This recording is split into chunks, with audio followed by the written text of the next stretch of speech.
All right, I recently joined the floor team and I've been person number 4 using the blowers in the fab area, but it's been a little confusing to me to know how to approach that whole area over there. So I'm gonna try and improve the standard.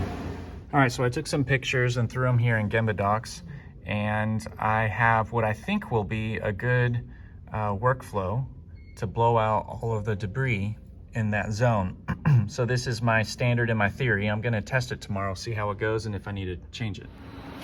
So I blew the floor trying to follow that standard, and a few things need to change. My sequence is off such that my timing down there is too late, and the big brooms are, I'm not blowing it to the aisle in time for them to broom it.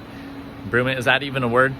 So that needs to change. And on top of that, Spencer offered to draw me a spaghetti diagram, which is a great addition, I think, to the standard. So I'm gonna work with him and get a walking path and then retest the standard. All right, Spencer made me this spaghetti diagram, which is awesome. It's a little much to look at, but after studying it, I'm gonna give it a shot. All right, so I followed the spaghetti diagram and it worked out pretty good. I was slower because I'm learning it, but overall pretty good. The one thing I'm gonna change is I'm gonna walk in through here instead of walk down that way, which is how the diagram had it. I think that's a little bit easier, so I'm gonna make that tweak and then test it again. I've tested that change now 2 mornings in a row. I do like the flow. I think it's a little bit simpler. So now I'm gonna go back to the standard and update everything to reflect all the learnings that I've had so far. So here is the updated standard.